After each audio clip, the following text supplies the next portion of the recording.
It's Rita Ora. I'm teaming up with Absolut to write a song inspired by your amazing stories of acceptance. Music has the power to open our minds and create a better tomorrow. No matter your neighbor's race, sexuality, gender, you all feel accepted. We are raising a glass to all the people who keep the conversations refreshing. This is the Open Mic Project, and you're the inspiration. Share your story at theopenmicproject.com.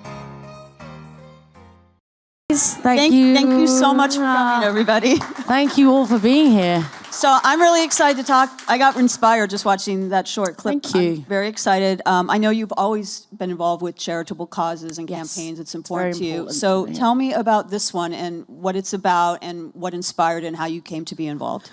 Well, Absolut came to me and my team, and they just thought they were very vague with the idea. They were like, we've got this really cool idea that we'd like to do, and I think you would be perfect for it. And they explained to me, what the Open Mic Project actually is, which is basically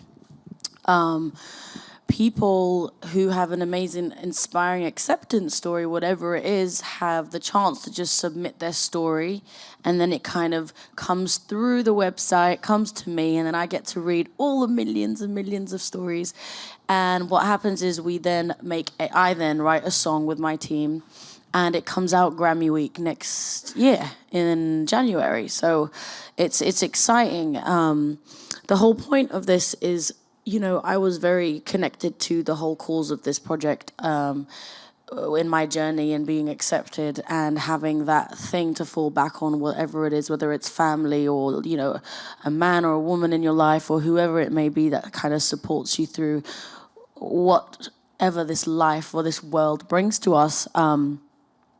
So it was really simple for me. I mean, I didn't have to think twice about it at all. And it's a very personal subject for me, and it's a very important cause that I truly put my heart and soul into. And I'm very proud to be partnering with Absolut for this specific cause. So you're actually reading all the submissions. Of course, yeah. I mean, I imagine it's very inspiring, but sometimes it probably is kind of hard, right? These people probably have stories that are really moving. How does it feel to, sift through all these tales? It has its ups and downs. I mean, I definitely cried a lot of times, only because, you see the world that we live in. And for me, the job that I do, I love my job, and I love being a singer, and I love entertaining and doing TV shows and, designing clothes and all this type of stuff. But without sounding preachy, these people's stories are so more inspiring than, I guess, things that you may look at in the tabloids or things that you may read on the papers or whatever it is.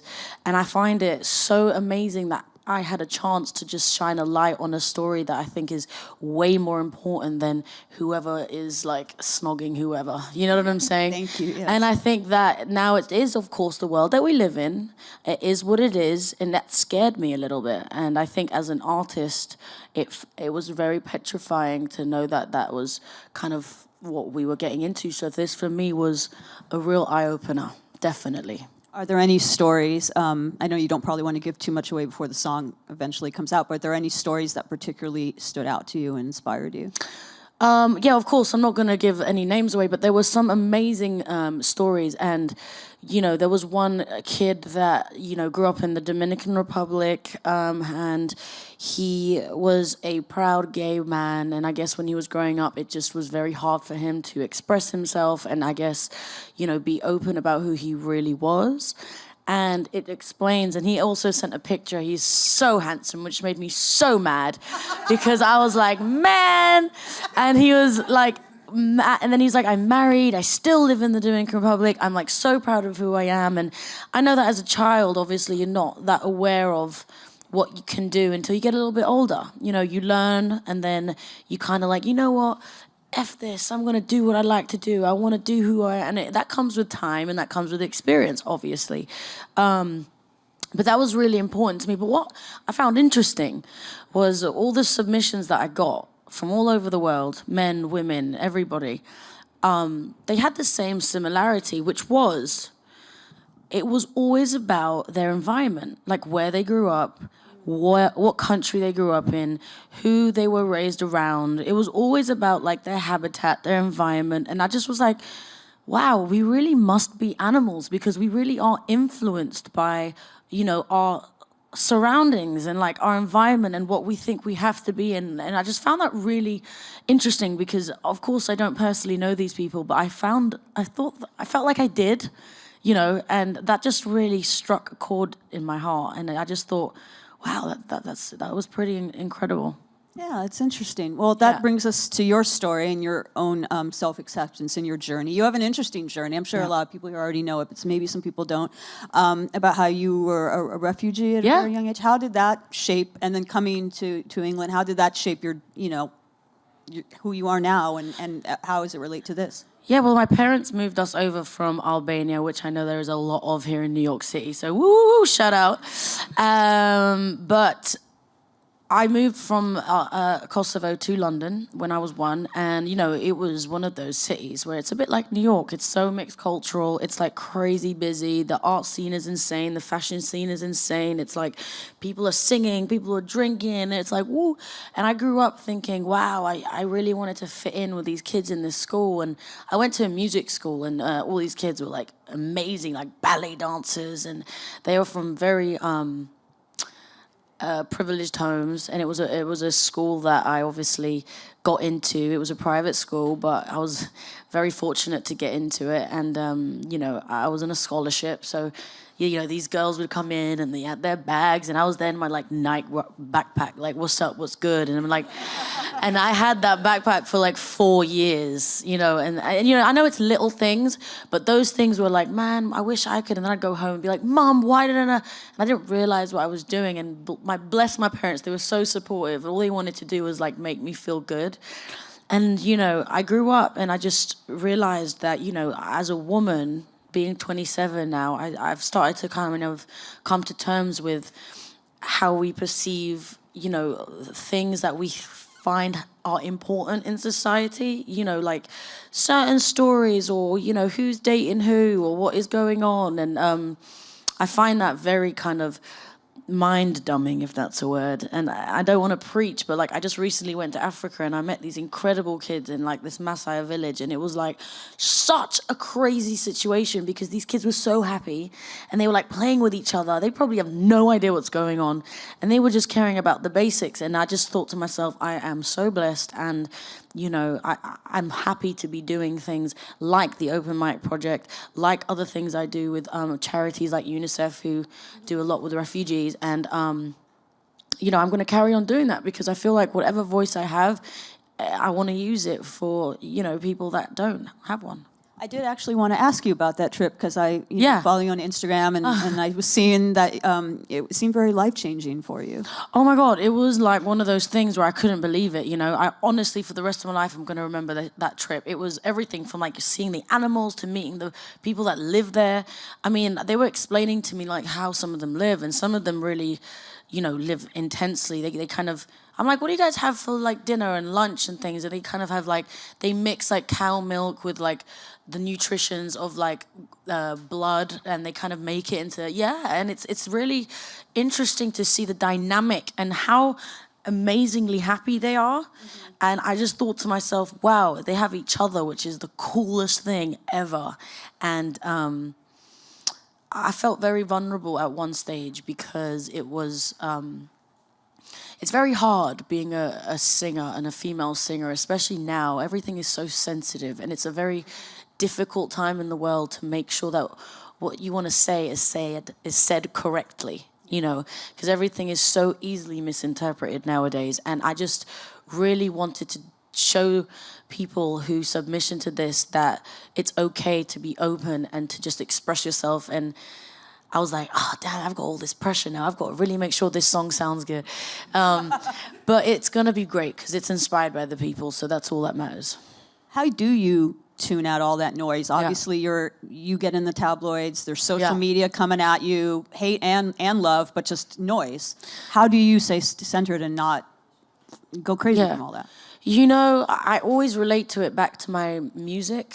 When I'm in the studio and it's silent and I'm like, okay, let's write a song, and I have my team with me, and I I thought to myself, how am I going to approach this album? Because it's my first release globally, especially in the States, which is crazy because I feel like I've been around for a minute and it's like, wow, I'm releasing my first album, but hey, it is what it is.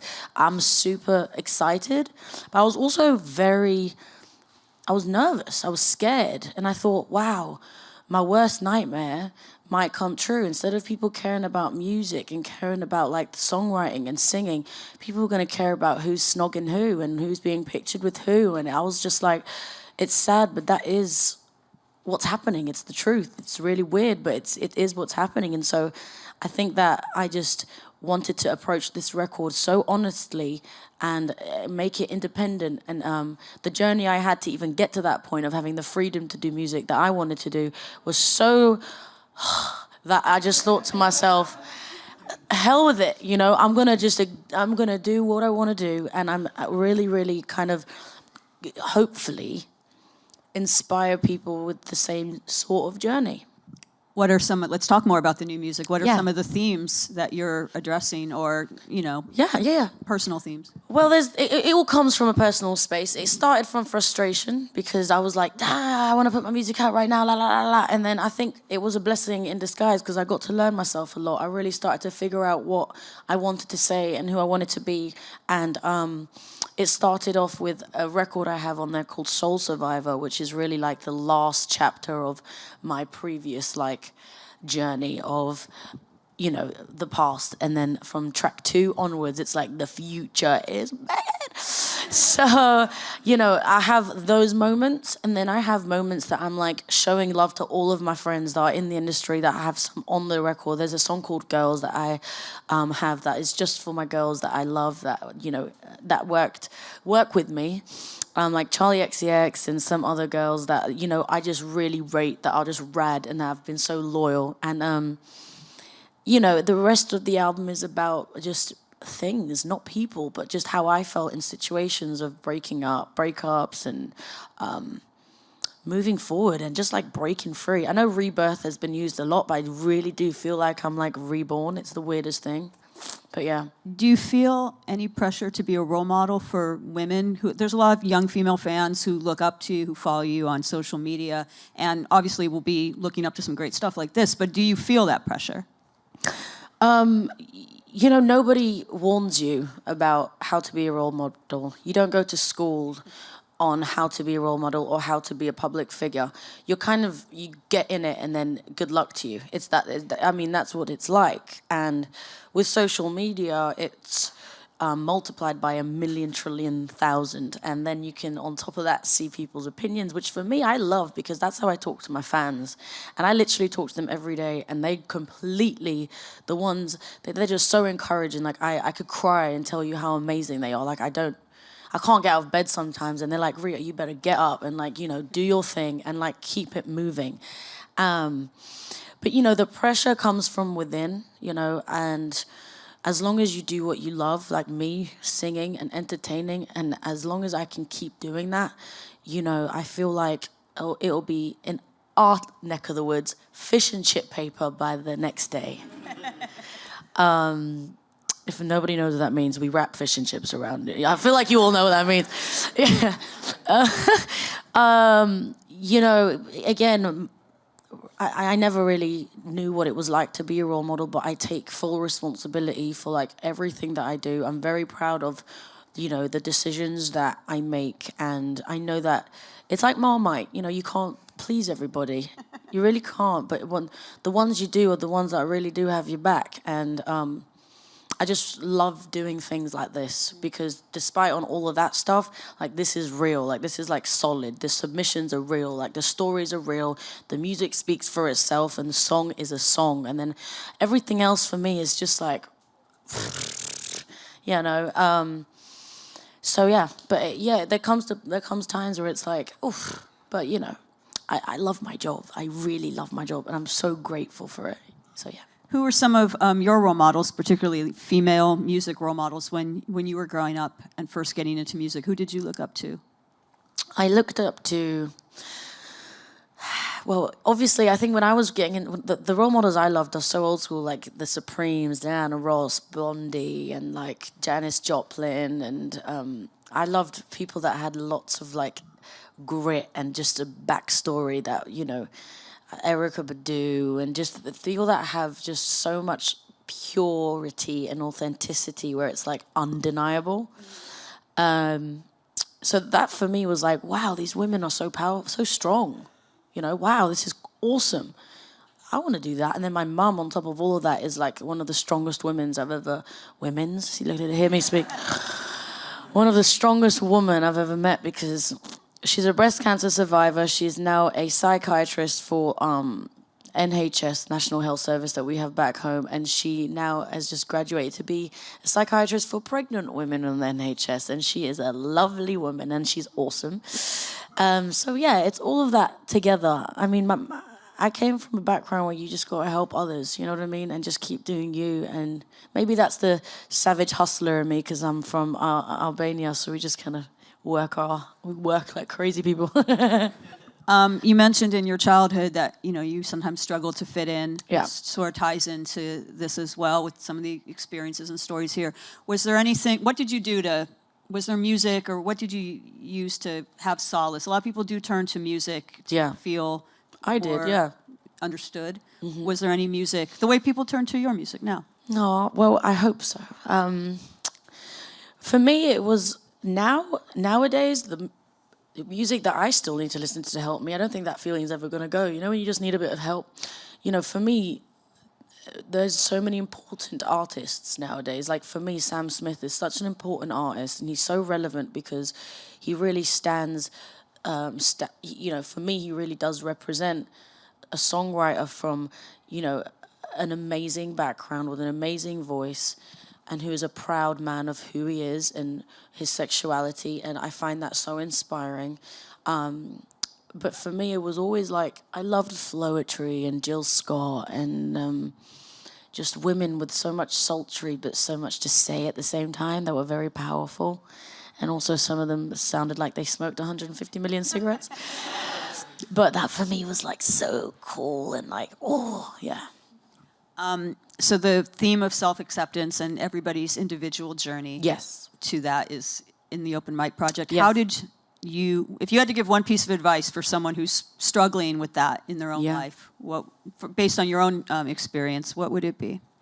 The ones that have submitted, if you're watching, or thank you very much, because it means so much that you may be able to inspire someone else who maybe didn't have the confidence to do so. But if you haven't yet, unfortunately, the submission is closed now.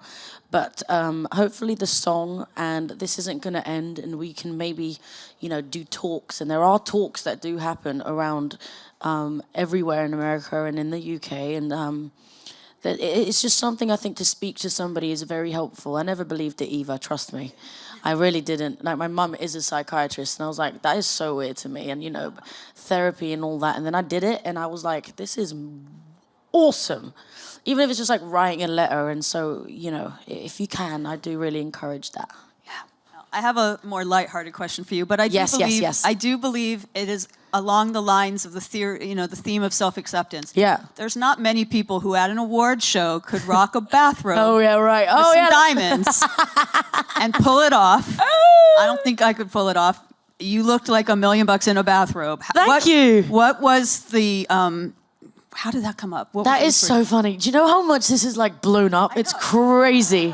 I'm like, bathrobe, towel, hey. Well, I just thought everybody uses a towel, well, hopefully, to dry off. And then I thought, I've always used a towel for my hair. And I was like, I'm hosting this whole show. It was a 2-hour live show.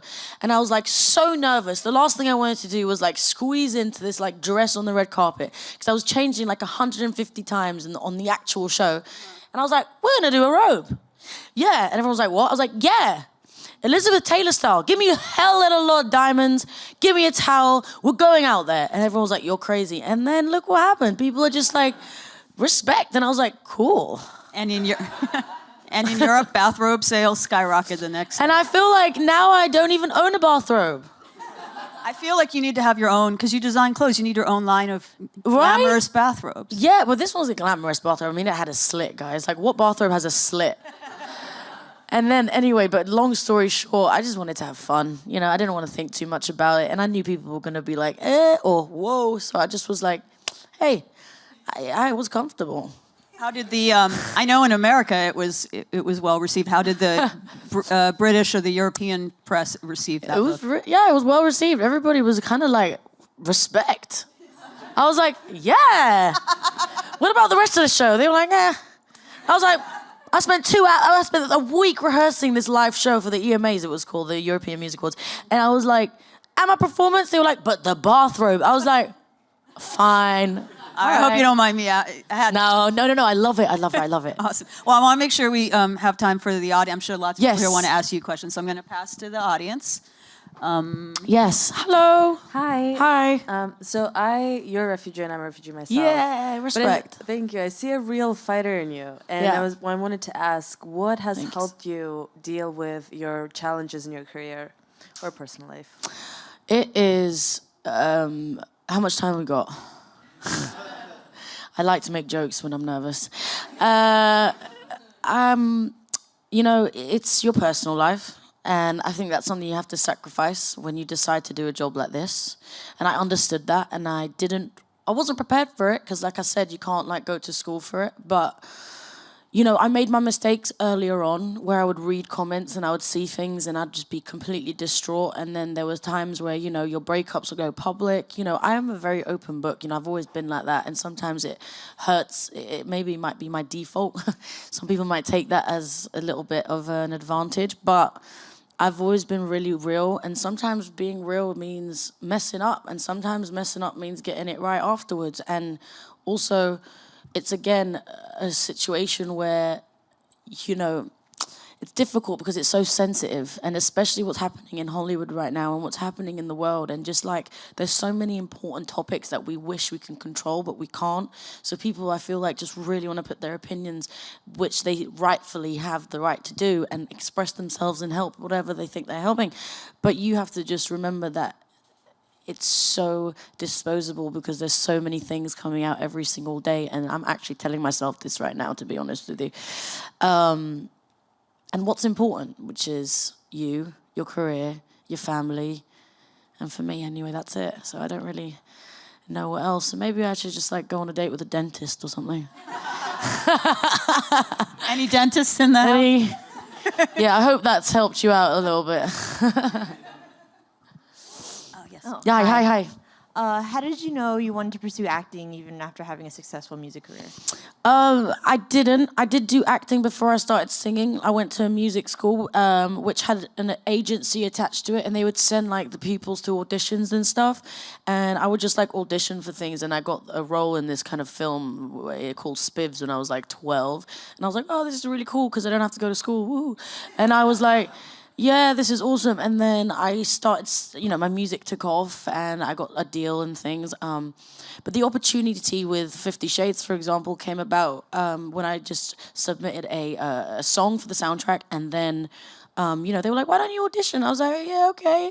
And I had no ego. I have no ego in that field whatsoever. I just wanted to get experience. And it was such like amazing opportunity for me. I was like, I don't care if I'm a tree in this film. Like, I want to try and learn what I can learn and meet people and like producers and directors. Anyway, and then this third film is coming out next year, and you know, my role naturally got bigger, and I get kidnapped, and it was so fun living in Vancouver and like meeting like Dakota and Jamie, who play, you know, the Christian, and then everything.